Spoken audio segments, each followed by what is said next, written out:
talking about high risk search. So, Sam, touch a little bit about what the responsibilities are of the unit officers when they're doing a high risk or targeted search in conjunction with the command officer. And then, as the command officer, if you're not getting the big picture, Sam, how are you? And talking what you like talking about, that push pull communication. What are you doing to get that information from your guys without sounding like, hey man, you didn't do this, and I'm slapping you over right now. But let's talk a little bit about the IRP and about the high risk targeted searches and how that's supposed to go when they arrive on the scene and what is supposed to happen. Yeah, we address it in our structure fires, our structure fire IRP. It's an appendix actually of our incident response policy, but and we talk about it in terms of are the occupants they're either accounted for, not accounted for, or known to be trapped. So we either people are in the front yard, at their rallying point, the tree, mailbox, whatever. Yeah, we're all out. Okay, cool. That lowers our risk profile a little bit. We're still going to go in and do our thing, but it's kind of a little bit over breath, right?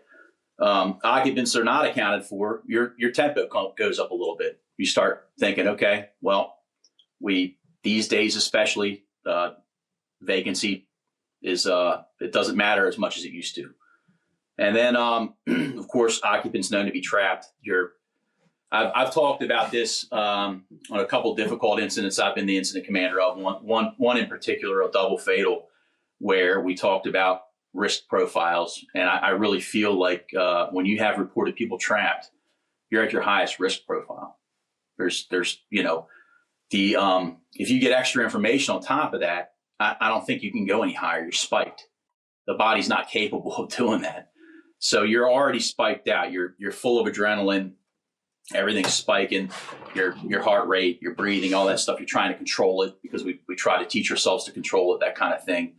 But that's that risk profile. The higher it goes, the more challenging the incident's going to be. And you obviously we aggressive primary, secondary searches. Like what RJ said, they call it a direct search with us, a directed search. I'm sorry. Somebody's like, my baby is in that window. The bedroom, that window is right there. Okay, directed search. We know where they are. We're going to go get them.